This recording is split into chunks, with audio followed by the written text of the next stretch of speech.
Ah, Lille, une ville magnifique avec tant de choses à faire. Pour vous aider à choisir, voici quelques idées pour vous mettre l'eau à la bouche. Le Palais des Beaux-Arts, un incontournable. Vous le trouverez sur la place de la République, face à la préfecture du Nord.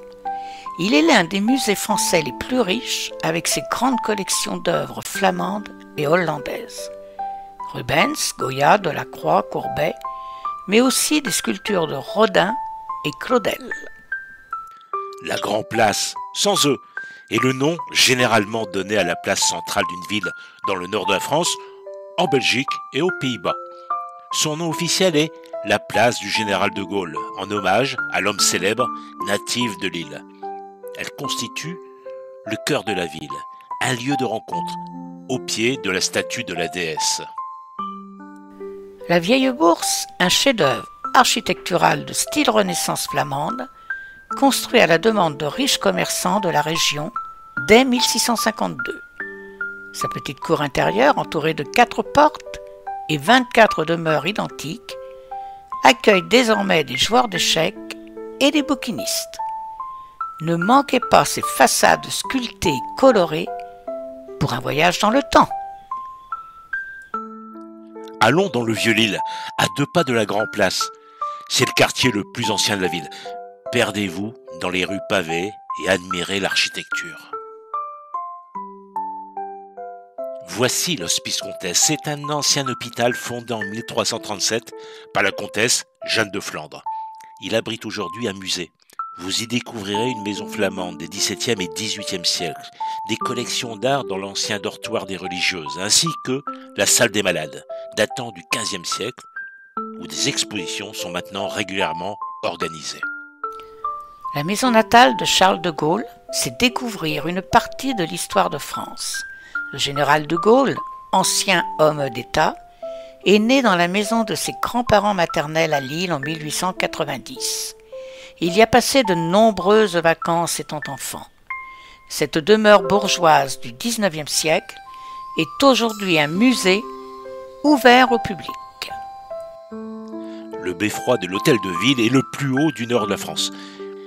La visite est proposée sur réservation du mardi au dimanche à 10h et en visite libre sans réservation du mardi au dimanche de 11h à 13h et de 14h à 17h30. Le beffroi est accessible en sonnant à la grande porte en bois située à sa base, place Simon-Voland. Et au pied du beffroi se trouvent les sculptures des 2 fondateurs de l'île, Lidéric et Finard. Du haut de son sommet, vous pourrez profiter d'une vue à 360 degrés sur la ville et ses alentours. Pour les gourmands, goûtez aux spécialités locales dans les estaminets. Ce sont des restaurants où les odeurs de maroilles vous creusent l'estomac dans une ambiance conviviale et chaleureuse.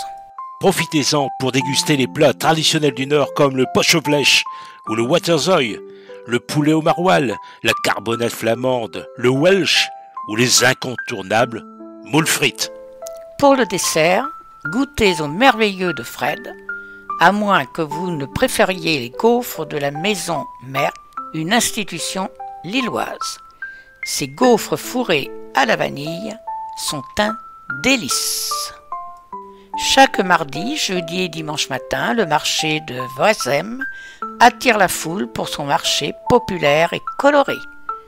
Vous y trouverez de tout, des fruits, des légumes et du textile, en passant par les produits locaux ou d'ailleurs.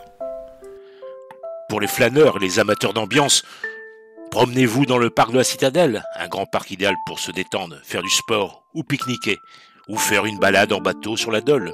Et c'est une façon originale de découvrir la ville sous un autre angle. Construite sur ordre de Louis XIV, la citadelle de Lille a été édifiée par Vauban, qui l'a lui-même baptisée la Reine des Citadelles, au XVIIe siècle. En forme d'étoile et entourée de 5 bastions, elle a été construite pour protéger la ville de Lille après sa conquête. Les jours de beau temps, elle reste un lieu de promenade privilégié des Lillois et des Lilloises. Lille a toujours été une terre industrielle, notamment dans les secteurs du charbon, du textile et de l'acier. Elle a été désignée capitale européenne de la culture en 2004. La ville a su évoluer au fil du temps, en donnant une seconde vie artistique et culturelle à de nombreux sites industriels. Enfin, visitez l'église Saint-Maurice, édifiée dans un style néo-gothique. Cette église se situe à quelques mètres de la gare Lille-Flandre. Ses vitraux à l'intérieur sont impressionnants. La cathédrale Notre-Dame de la Treille, sa façade très contemporaine, contraste avec son style gothique du XIIIe siècle. Une fois sur place, vous trouverez 2 lignes de métro, un tramway, des bus et des vélos en libre service. Et pour visiter l'île, pensez au City Pass pour votre séjour. Et une excellente visite dans la capitale des Flandres.